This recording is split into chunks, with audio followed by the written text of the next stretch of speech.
Pakiramdam ko ay ito na ang pinakamasarap na nangyari sa aming dalawa at hinding-hindi ko malilimutan ang gabing ito. Ang huling gabi na kasama ko siya, tinagilid ko ang aking katawan at pinatong ang aking ulo sa dibdib ni Daniel. Saka ko niyakap ang aking kamay sa kanyang bewang. Mahal na mahal kita, Daniel, saad ko sa kanya. Ito na siguro ang huling beses na sasabihin ko ang bagay na ito sa'yo. Marahang ginalaw ni Daniel ang kanyang braso, sa kanya niyakap ang aking katawan. Mahal na mahal din kita, Risa, tugon niya. Tinaas ko ang aking ulo upang tingnan ang kanyang mukha na sana hindi ko na ginawa. Dahil nakita ko ang luhaan niyang mata na labis na nagpadurog sa aking puso. Tinaas ko ang aking kamay at marahang hinawakan ang kanyang pisngi. Tahan na, Risa, saad ko sabay pagpahid ng kanyang luha. Hindi siya tumugon, bagkus mahigpit niya akong niyakap. Saka binuhos ang lahat ng kanyang luha at tuluyang umiyak. Nang sumapit ang umaga, pakiramdam ko ay pagod na pagod ang aking katawan. Maging ang aking hita ay ngalay na ngalay dahil sa paulit-ulit na ginawa namin kagabi. Tila sinulit talaga namin ang huling gabi na yun. Alam ko sa aking sarili na hindi magbubunga ang aming ginawa dahil patuloy pa rin ako sa pag-inom ng pills. Ngunit si Daniel, pakiramdam ko ay intensyon talaga niyang mabuntis ulit ako. Kinusot ko ang aking mga mata at marahang binuksan ang talukap nito. Sa pagmulat ng aking mga mata, nakita ko ang natutulog na mukha ni Daniel. Naramdaman ko rin ang mabigat niyang braso na nakapatong sa aking bewang. Sumilay ang ngiti sa aking labi. Nang titigan ko ang maamo niyang mukha, sayang, kung nauna niya lang siguro akong nakilala, wala sana kaming problema. Gamit ang aking daliri, hinawakan ko ang tungki ng kanyang ilong. Sakay ko ito ginapang sa pagkatangos nito. Tila inukit ang kanyang mukha at wala kang makikita kahit isang pores dito. Napakakinis na animoy sanggol. Tumama ang aking mata sa kanyang labi. Marina kong napalunok ng wala sa sarili. Nanlaki ang aking mga mata nang mabilis na dumampi ang labi ni Daniel sa aking labi. Good morning, Gorgeous, saad niya na may pilyong ngiti. Kanina ka pa magising? Oo, at tulad mo, tinititigan din kita kanina pa, tugon niya. Ba't hindi mo ako ginising? Ang sarap kaya ng tulog mo. Humihilik ka pa nga eh, pang-aasar niya. Ha? Hindi ako humihilik, no? Tumawa pa siya bago sumagot. Bahala ka, marahang tumayo si Daniel at tumambad sa aking mga mata ang hubad niyang katawan. Dahil nakaramdam ako ng hiya, tinakpan ko ang aking mukha ng kumot na hawak ko. Ang arte naman ito. Ilang beses mo na bang nakita ito, Risa? Basta, awkward lang. Nautal kong tugon habang nakaiwas ng tingin sa kanya. Malakas na tumawa si Daniel saka nagbihis at lumabas ng silid. Nakahinga naman ako ng maluwag nang siya ay lumabas. Nang ako ay makapaglinis ng katawan at makapagbihis, nagtungo ako sa balcony at doon nagpahangin. Huminga ako ng malalim habang tinitingnan ang magandang paraiso. Hanggang sa maya-maya lang nararamdaman ko ang kamay ni Daniel na niyakap niya sa aking bewang at pinatong niya ang kanyang baba at sa aking balikat. Saka ko niyakap mula sa likuran. Parating na ang sasakyan natin pabalik sa Maynila, Risa, saad sa akin ni Daniel. Hindi na ba talaga magbabago ang desisyon mo? Umiling-iling ako sa kanya. Kay Daniel, saka ko hinawakan ang kanyang pisngi. Hindi na, Daniel. Narinig ko ang malalim niyang pagbuntong hininga, saka marahang umalis sa pagkakayakap niya sa akin. Mag-ayos ka na, Risa. Anytime, darating ng chopper, saad niya, saka lumakad pabalik sa silid. Nang dumating ang chopper na aming sasakyan, tahimik lang kaming sumakay ron at magkahawak ang kamay sa buong biyahe. Sa paglipad nito sa himpapawid, wala akong ibang nararamdaman kung hindi ang mamangha sa magandang paligid. Ngunit makalipas lang ang ilang sandali, nakita ko na ang mga gusali ng Maynila at ang lugar na lalapagan ng aming sasakyan. Habang palapit ang oras ng aming paghiwalay, tila nais kong bawiin ang desisyon na aking pinili. Ngunit alam kong hindi ko na maaaring gawin yon. nang tuluyan ng lumapag ang aming sinasakyan sa rooftop ng gusaling pag-aari ni Daniel. Inalalayan ako ni Daniel sa pagbaba mula sa chopper na yun. O paano, hanggang dito na lang, Risa, saad ni Daniel na may mapait na ngiti. Tumango at ngumiti pabalik sa kanya. See you soon, Daniel, saad ko sabay lahad ng aking kamay. Tiningnan ni Daniel ang aking kamay at animo ayaw niya itong tanggapin. Sorry, ayoko nang hawakan pa ang kamay mo. Baka kasi hindi ko na ito bitawan. Kinuyom ko na lang ang aking kamay saka binawi ito. Good luck, Risa. Salamat. Daniel, salamat sa lahat. Tumango lang siya saka nagbigay ng matamis na ngiti. Sinimulan kong tumalikod at inihakbang ang aking mga paa. Ngunit sa bawat paglayo ng aking ginagawa, pabigat ng pabigat ang aking puso. Pasikip ng pasikip ang aking dibdib. Hanggang sa makapasok ako sa loob ng elevator na magdadala sa akin sa ibaba. Muli akong humarap sa kinaroroonan ni Daniel at nakita ko ang nakangiti ngunit malungkot niyang mukha. Kinaway niya ang kanyang kamay sa akin na tila nagsasabing paalam. Kinaway ko rin ang aking kamay habang pinipigil ang aking mga luha at pinipilit ang pagngiti.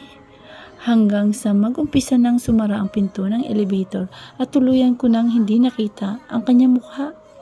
Mariin kong tinakpan ang aking labi sabay sa mabilis na pagdaloy ng aking luha. Napakasakit ng aking dibdib at halos hindi na ako makahinga. Sinandal ko ang aking likod sa gilid ng elevator. Dahan-dahang dumulas ang aking likod sa pader ng elevator hanggang sa tuluyan na akong mapaupo sa sahig. Kinulong ko ang aking sarili sa aking bisig, saka kuniyo ko ang aking ulo at doon tuluyang umiyak. Wala na, tapos na ang lahat, Risa, tapos na ang lahat sa inyo ni Daniel. Sa patuloy na pagsapit ng umaga at gabi, patuloy lang din sa pag-ikot ng aking buhay. Nakuha ko na rin ang aking passport at tuluyang nakalipad sa ibang bansa, pa Hong Kong. Sa Dubai dapat ako pupunta, ngunit ang sabi ni Mamita ay dito na lang daw. Naging tagapangalaga ko ng anak ng isang Chino at mabait naman ang napuntahan kong amo. Hindi sila maigpit sa akin at maging sa aking mga kasama, napakaswerte ko pa rin talaga. Sa ngayon, mas malaki na rin ang naipapadala kong pera sa aking pamilya at nagsisimulan na rin mag-aral ng kinder ang aking anak. Napagawa na rin ni nanay ang aming kusina at bubong at nakapagpapatayo na rin kami ng sari-sari store sa palengke. Unti-unti ko nang nabubuo ang aking buhay at ang aking pangarap at sana ituloy-tuloy na ito. Isang bagong umaga, lumabas ako ng bahay dahil may kailangan akong bilhin sa may malapit na kainan. Hindi ko alam kung bakit, ngunit naririnig ko ang ingay sa paligid. Tila may hinahabol ang mga pulis na hindi ko alam, kaya hindi ko na lang din pinansin. Thank you, sigaw ko sa tindahan matapos akong bumili. Ngunit sa paglabas ko ng pinto ng restoran na yon, nanlaki ang aking mga mata nang may isang hindi kilalang lalaki ang humawak sa aking kamay. Bigla niya akong hinila at kasabay niyang tumakbo. Rang Wushu, let me go! Sigaw ko sa lalaking may hawak sa akin, ngunit tila wala siyang narinig. Hanggang sa pumasok kami sa isang iskinita na may masikip na lugar. Marahas niya akong sinandal sa pader na nandun sa kakinulong sa kanyang braso. Magsasalita pa lang sana ako nang mariin niyang takpan ang aking bibig. Psst, huwag kang maingay, mahina niyang utos. Pilipino siya, saad ko sa sarili. Nang malapit na sa aming kinaroroonan ang mga pulis, halos tumalon ang aking puso sa gulat nang halikan ng lalaking ito ang aking labi. Pilit kong itinutulak ang kanyang katawan, ngunit sadyang malakas ang kanyang braso. Tabusay Shelley, he's not her, narinig kong saad ng mga pulis sa katuluyang umalis. Nang maramdaman ko ang pagtigil ng nagpupumilit niyang labi, malakas kong sinampal ang mukha ng estrangherong lalaki. Bastos ka! Siguro kriminal ka.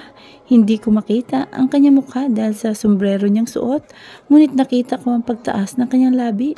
Salamat sa matamis na halik, binibini, saad niya sa kamabilis na tumakbo palayo sa aking kinaroroonan. Sino kayang bastos na lalaking yun? Napakawalang hiya. Marisa Marquez, point of view.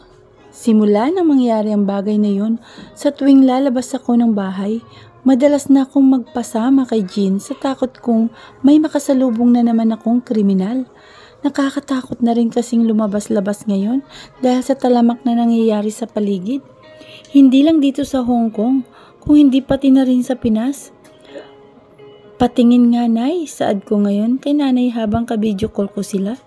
Ito ang ganda ng uniforme ng anak mo. Ang gwapo-gwapo kapag suot niya. Muling tinaas ni nanay ang uniforme ni Ivan saka ito nilapit sa screen ng cellphone. Oo nga nay, binatang-binata na si Ivan. Kapag suot niya yan, tugon ko sabay sa pagtutupi ng damit ngayon dito sa salas. Ivan, halika nga rito sandali. Nanditong nanay mo Pagtawag ni nanay kay Ivan.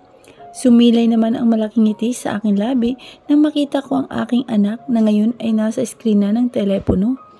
Kumusta ka na anak? Saad ko.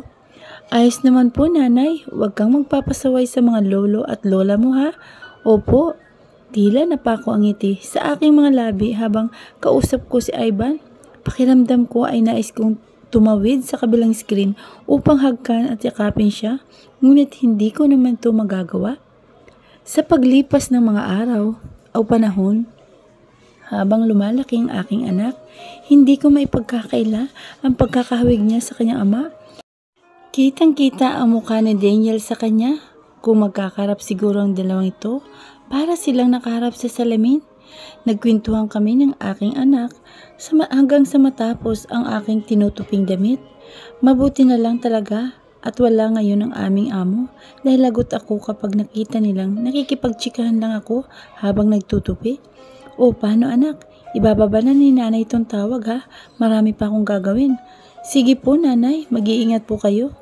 Ngumiti ako bago tumugon sa kanya sinabi, mag-iingat din kayo anak. Saka ko'y binaba ang telepono. Sumisipol at tila sumasayaw pa ako habang binabalik sa kani-kanilang aparador ang mga damit na tinupi ko. At nang huling aparador na ang aking lalagyan, ay anak ka ng tipaklong. Napasigaw ako ng malakas dahil sa pagsara ko ng pinto ng aparador. Nakita ko si Jean na sumulpot sa likod nito. Napakapit ako sa aking dibdib, sabay sa mabilis kong paghinga. Ano ka ba naman Jean? Papatayin mo ba ako sa gulat? Bulyaw ko sa kanya. Ang uwi mo naman. Ayan ang hilig mo kasi sa kape.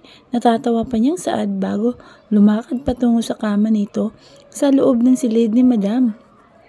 Umupo siya rito saka pinag-cross ang kanyang binti. Sasama ka mamaya, tanong niya. Saan naman? Night out daw kasama sila Maine.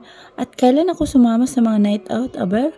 Ito naman, minsan ka lang mag-i-enjoy at mag-feeling single. Bakit? Double ba ako? Natatawa ko pang saad saka lumakad patungo sa isang cabinet na hindi ko pa nasasara. Nagsimulang tumayo si Jean at lumakad patungo sa akin. Nararamdaman ko ang pag-angkla ng kanyang kamay sa aking braso na animoy nagpapakyut pa sa akin. Ano ka ba naman? Minsan lang ito, Risa. Malay mo doon mo pa matagpuan niyo ang iyong kadouble mo. Pangungulit niya. Hinawakan ko ang kanyang kamay sa kamarahang tinanggal ang kanyang pagkakahawak. Tigilan mo na nga ako, Jean. Baka mahuli pa tayo ni Madam. Gaga, gabi naman yun at tulog na sila Madam noon. Saad niya sa akin. Basta, wag mo akong sisisihin kapag inamag ka rito sa bahay dahil sa pagiging taong bahay mo. Pagtatampo niya sa akin saka kumakaway na lumabas ng silid. Pailing-iling na lang ako at napapangiti habang tinitingnan siya. Mas nauna sa akin si Jean dito sa pamilyang pinagtatrabuhan namin. Pareho kami ng agency at under din siya ni Mamita.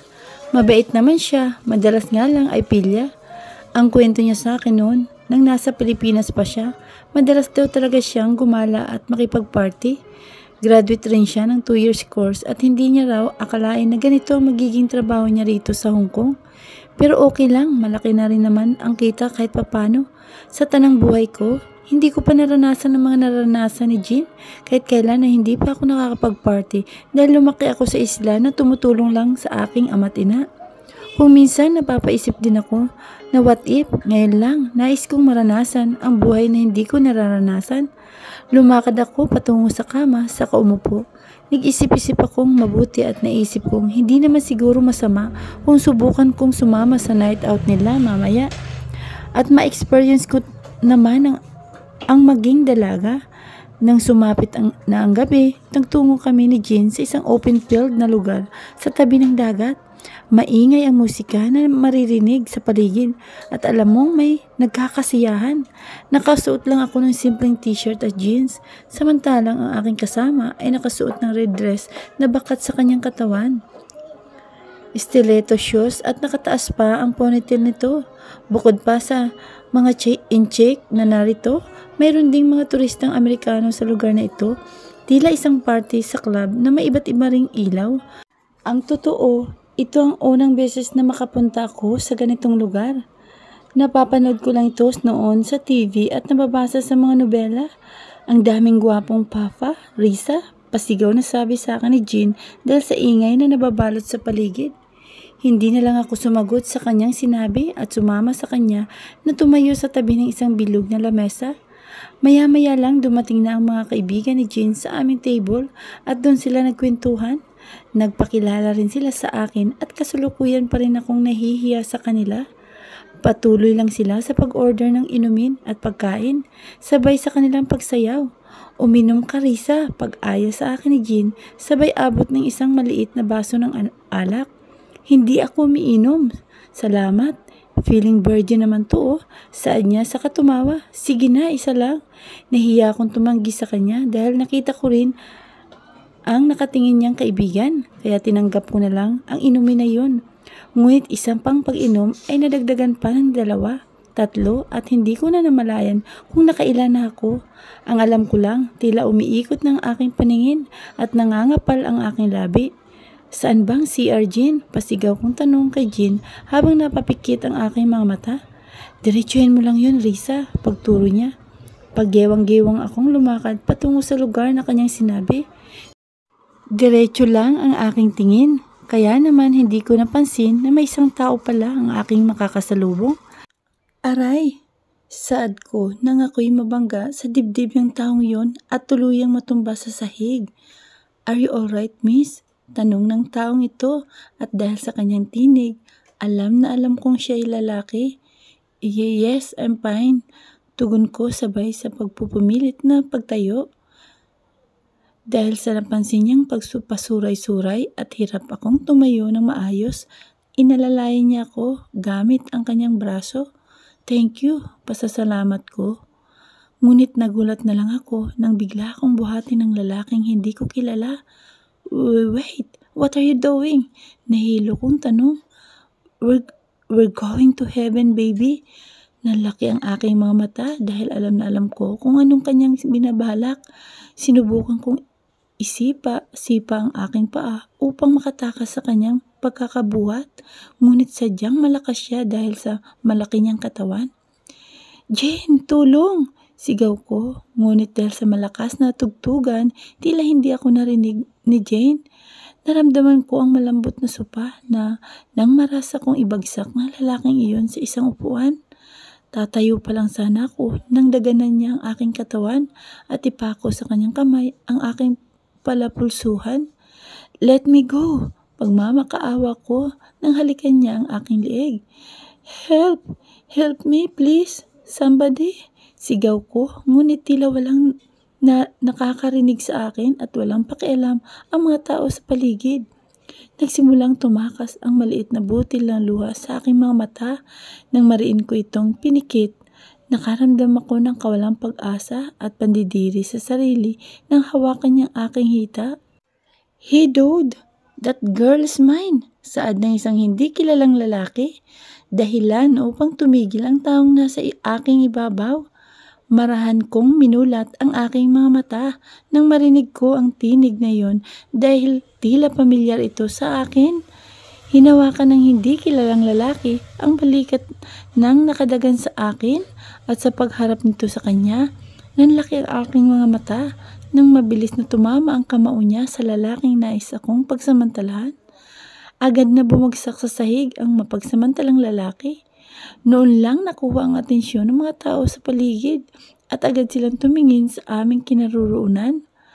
Ayos ka lang, miss, saad sa akin na lalaking kapareho ng tinig ng taong humalik sa akin nung isang araw. That is Romeo Wong, isn't it? Really? The famous model? Narinig kong usapan ng mga tao sa paligid. Nais ko sanang tumayo, ngunit ramdam ko pa rin ang matinding pagkahilo. Need a hand, saad ng lalaki. Tinitigan kong mabuti ang kanyang mukha. Saka tiningnan ang kanyang kamay. Tinanggap ko ito at inalalayan niya akong tumayo. Ngunit nang ako ay tuluyang makatayo, naramdaman ko ang pag-ikot ng aking sikmura at tila tumataas sa aking lalamunan ang lahat ng aking kinain. Hey, are you okay? Muling saad ng lalaki sabay sa paghawak sa aking balikat at pinaharap niya ako sa kanya. Ngunit ang bagay na namumuo sa aking bibig ay hindi ko na napigilan. Oh, fuck. Ew, pagdaing ng lalaki ng tuluyan kung masukahan ng kanyang kasuotan. Maya-maya lang muling bumalot sa aking katawan ang nararamdaman kong pagkahilo hanggang sa tuluyan na akong nakatulog sa bisig ng lalaking ito. Marisa Marquez, point of view. Masakit ang aking ulo at mabigat ang aking pakiramdam. Hanggang ngayon, nararamdaman ko pa rin ang kaunting pagkahilo na hatid ng alak na nainom ko kagabi. Marahan kong ginapang ang aking kamay sa kama na aking kinahihigaan. Hindi ko magawang imulat ang aking mata dahil sa sakit ng ulo. Kaya napapikit akong kinapa at hinanap ang aking cellphone. Ngunit kahit anong gawin kong paghahanap, wala ito sa aking tabi. Maya-maya lang sumuko na ako sa paghahanap nito. Pinatong kong aking palad sa aking mata. Nagbabaka sakaling mawala ang sakit na nararamdaman ko. Jane, baka pwedeng makahinga naman ng tubig. Pag-utos ko kay Jane, ilang minuto pa ang lumipas pero walang tumutugon sa akin. Jane, muli kong sambit, saka tinaas ang aking kamay. Alam ko kasing ang kama niya ay nasa aking itaas dahil double deck lang naman ang tinutulugan namin sa silid ng mga katulong. Ngunit sa pagtaas ng kamay ko, wala akong nahawakang higaan. Kahit bakal ng double deck ay hindi ko nahawakan. Bumangon ka na diyan. Kahit ramdam ko ang pananakit ng aking ulo, mabilis ko pa ring minulat ang aking mga mata nang marinig kong isang malalim na tinig ng lalaki. Nanlaki ang aking mga mata nang masilayan ko ang isang puting kisame. Nasaan ako? Saad ko. Mabilis akong umupo mula sa pagkakahiga. Mabuti naman at gising ka na. Akala ko hanggang bukas ka pa matutulog eh. Napalingon ako sa lalaking pinanggalingan ng tinig na yon. Nanlaki ang aking mga mata na makita ko siyang nakaupo sa isang maliit na sopa habang umiinom ng soda. Naka-bathrobe lang siya at naka-cross pa ang kanyang binti na animoy nanonood ng sine habang nakatingin sa akin. Sino ka? Anong ginagawa mo rito? Pagsigaw ko sa kanya. Sandali, ikaw yung manyak na humalik sa akin? Muli kong sigaw. Nakita ko ang pagkunot ng kanyang noo. Ah, ikaw pala yung binibini na yun. Marahan siyang tumayo mula sa sopa na kanyang kinaupuan. Sa kanya nilagok ang huling butil ng soda na hawak niyang lata. I guess it's a tie. You saved me back when I saved you this time. Wika niya habang lumalakad patungo sa aking kinaupuan. Huwag kang lalapit, manyak ka. Muli kong saad. Ngunit tila wala siyang narinig sa aking sinabi. Nagpatuloy lang siyang umupo sa gilid ng kama na aking kinaroroonan. Bahagyang niyang itinaas ang kanyang kamay. Mabilis kong tinakpan ang aking katawan gamit ang hawak kong kumot sa kamariing pumikit. Aray, pag-angal ko nang maramdaman ko ang pagpitik niya sa akin. Oh, alam mo ba na muntik ka nang mapagsamantalahang kagabi? Ha? Nang sabihin niya ang bagay na yon, tila isang flashback na nanumbalik ang aking alaala sa nangyari kagabi. Pati na rin ang pagtuwal na ginawa ko sa kanyang damit. Noon ko lang naramdaman ang pagkapahiya sa aking sarili. Mabilis na namula ang aking mukha dahil sa aking naalala. Romeo Wong? Sambit niya dahilan upang mapatingin ako sa kanyang mukha. Ako si Romeo Wong. Pasensya ka na nung isang araw. Pero don't get me wrong ha. Hindi ako kriminal. Paliwanag niya. Marisa Marquez. Nag-aalinlangan kong pakilala. Sa kanya, Risa, weird name. Muli siyang tumayo at naglakad sa malapit na lamesa. Nagsalin siya ng tubig sa baso saka muling bumalik sa aking kinaroroonan. Ito, uminom ka ng tubig. Tinanggap ko naman ito at uminom. Lihim kong nilibot ang aking mata sa paligid ng silid. Napakalaki ng silid na ito sa tingin ko. Ang kama na aking hinigaan ay may queen size na laki. Matatanaw din ang malawak na balcony at mataas na kisame. Isa ba itong kondo? Sambit ko sa sarili ko. Sandali, anong ginagawa ko rito? Tanong ko sa lalaki. Lasing na lasing ka at nakatulog ka na. Nagtanong ako sa mga taong nandun sa party kung may nakakakilala sa'yo, pero wala namang sumagot. Kaya dinala lang kita rito. Kaya sa iwang kita ron. May kasama ako sa party. Si Jean, saad ko. Walang nag-claim sa'yo. Wika niya pabalik sa akin. Naramdaman ko ang paghawak niya sa aking baba at tiningnan ko ako na may pilyong ngiti. Kaya minay na kita, saad niya sabay bigay ng kindat sa akin. Mabilis kong tinabig ang kanyang kamay at padabog na tumayo mula sa kama at lumayo sa kanya. Noon ko lang napagtanto na iba ng suot kong damit. Malaki ang aking pang-itaas at naka-cycling short lang ang aking pang-ibaba. Nasaan ang damit ko? Sino ang nagbihis sa akin? Nauutal kong tanong sa kanya. Ang mga katulong ang nagbihis sa'yo. Huwag kang mag-alala. Ni dulo ng daliri mo, hindi ko nahawakan. Nakahinga ko ng maluwag dahil sa kanyang sinabi, ngunit muli akong binalot ng kaba nang maalala kong may trabaho pa nga pala ako. Nasaan ang cellphone ko? Kailangan kong tumawag kay madam. Natataranta kong saad. Inabot naman niya ang aking cellphone at dali-dali akong tumawag sa aking amo upang humingi ng tawad. Hello ma'am, it's me, Risa. I just want to explain why. Where are you? I saw you in the news. You ran away with the guy. Ran away? Tiningnan ko si Romeo at nakita ko ang pagkakibit balikat niya. Ma'am, let me explain. Yes, you better explain it to me or else I'll call your agency. Agad na binaba ni madam ang tawag na yun at alam kong galit na galit siya. Anong news ang sinasabi ng amo ko? Tanong ko. Look for yourself. Kumunot naman ang aking noo nang marinig kong sinabi ng lalaking ito. Agad kong binuksan ang browser ng aking cellphone at nakita ko ang isang article na may pangalan niya. Siya si Romeo Wong, isang sikat na model dito sa Hong Kong. Laman siya ng mga balita ngayon at isang litrato ang umagaw sa aking atensyon. Ang litratong binuhat niya ako sa kanyang bisig habang ako ay tulog at lasing. Natulala ako at napaupong muli sa kama.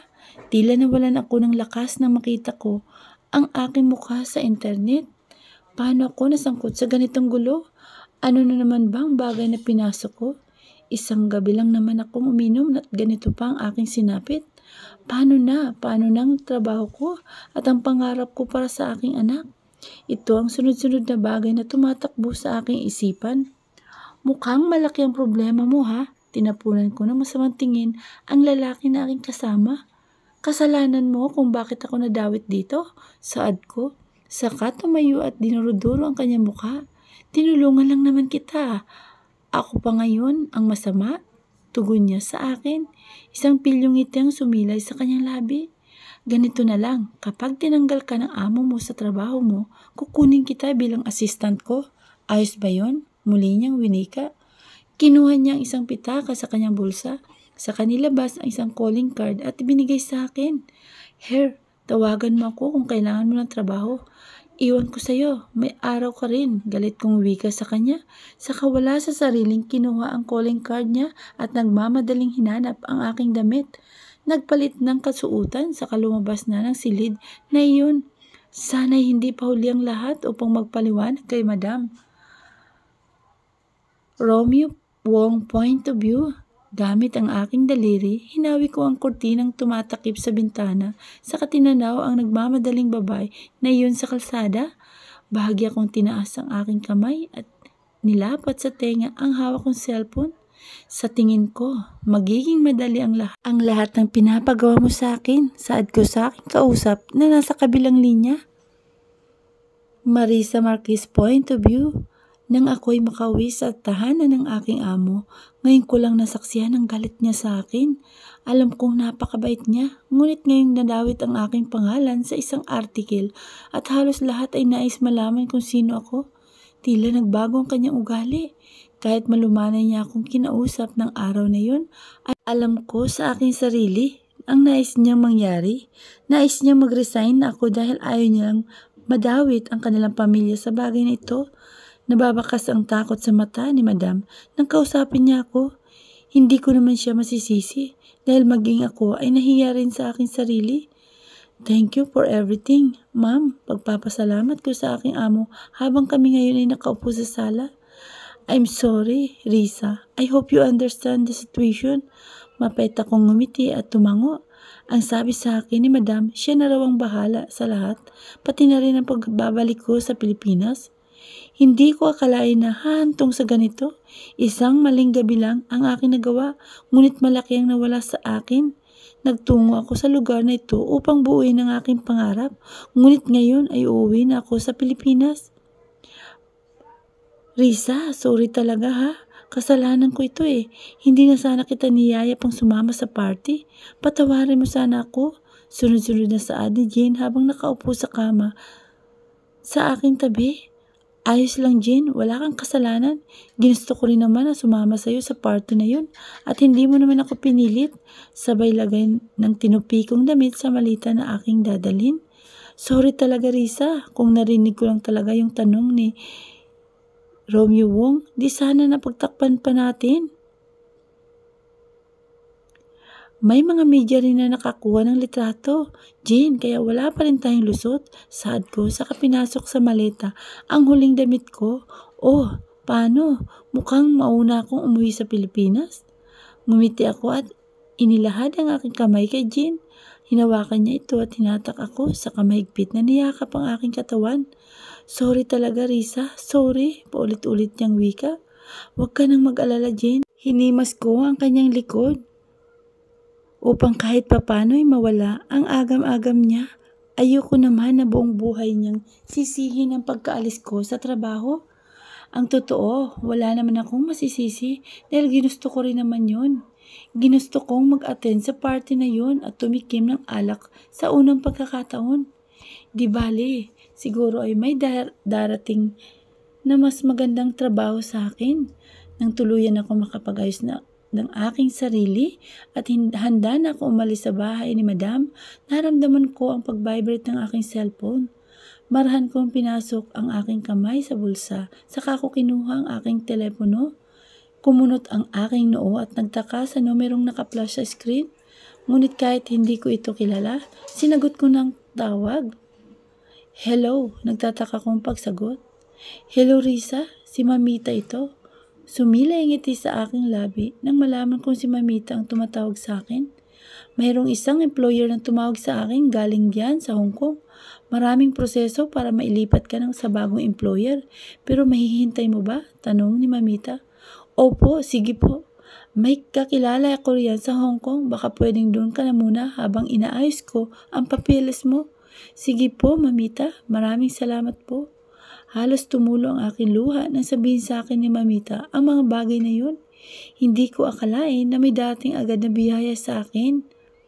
At pinagpapasalamat ko ito ng sobra. Maraming bagay na akong pinagdaanan. Marami ng pagsubok ang dumating sa aking buhay. Ngunit kahit ganon, mapalad pa rin ako at may mga taong tumutulong sa akin. At kahit papano, hindi ako pinapabayaan ng Diyos. Bago ako sumakay ng taxi, hinintay ko muna ang mensahe ni Mamita kung saan ako makikituloy habang hinihintay ang paglipat nila sa akin. At nang matanggap ko ang kanyang mensahe, agad na ako nagtungo ron. Pinatuloy muna ako ng kapatid ni Mamita, si Tita Annalie. Tita rin siya ni Kenji. Si Tita Annalie ay isang masayahin at palabirong babae. Hindi tulad ni Mamita na halatang istrikta ngunit mabait. Hindi naman ako nahirapan makisama sa bahay na tinutuluyan ko. Ang sabi pa nga niya, maaari raw akong manatili ron hanggang nais ko, ngunit nakakaya naman kung gagawin ko yun dahil kasalukuyan akong walang trabaho. Ano nga palang nangyari ron sa model na si Wong? Jowa mo ba yun? Halos maibog ako ang pagkain nasa loob ng aking bibig nang biglang isingit ni Tita Annalie ang pangalan ng lalaking yun. Kasalukuyan kasi kaming nanananghalian at ngayon ay nasa harap ng hapagkainan. Hindi po tita, pagtanggi ko, sabay inom ng tubig upang maitulak ang pagkain na nasa aking bibig. Tinulungan niya lang po ako roon sa party na pinuntahan namin. Hindi ko naman po akalain na sikat pala siyang modelo. Pero gwapo yung batang yun ha. Ang alam ko ay bagong modelo pa lang siya rito sa Hong Kong at hindi niya totoong pangalan ang Romeo Wong, paliwanag ni tita. Tugon ko, dahil ang totoo ay hindi naman ako interesado sa lalaking yun. Sa paglipas ng araw, dumating na rin ang mensahe sa akin ni Mamita at ang mga impormasyon na aking employer. Miguel Santos ang pangalan nito. Nangangailangan daw ng assistant at personal pick niya. So ako, kumunot ang aking noo sa aking nabasa. Personal pick niya ako. Maraming bagay ang nais kong itanong sa mensahe sa akin ni Mamita. Ngunit bakit sabihin na naman niya? O baka sabihin na naman niya ay mapili ako sa pagtatrabahuan. Kaya naman hinayaan ko na lang ito. Tinanggap ko na lang ang offer dahil medyo malaki rin naman ang kita. Tuluyan na nga akong nagpaalam kay Tita Annalie at sumakay sa taxi upang magtungo sa bago kong amo. Ngunit patuloy sa pagkunot ang aking noo nang mapagtanto kong pamilyar ang kalsadang tinatahak ng taxi na sinasakyan ko. Ang kalsadang tinatahak nito ay pareho sa lugar kung nasaan ang kondo ng lalaking nakasalamuha ko nung nakaraan. Baka masyado ka lang nag-iisip. Risa, baka naman nagkaroon lang bulong ko sa sarili ko. Hanggang sa huminto ang taxi sa tapat ng isang gusali. Sa aking paglabas, napahampas na lang ako sa aking noo nang mapagtanto ko kung nasaan ako. Kasalukuyan akong nakatayo sa gusali kung saan nakatira si Romeo Wong at dito, eksakto sa lugar na ito ako nanggaling nung nakaraang araw. Bakit dito ako pinapunta ni Mamita? Saan ko habang nakatulala sa gusali na ito? Isang malalim na buntong hininga aking ginawa. Bahala na nga. Wika ko saka sinimulang ihakbang ang aking paa.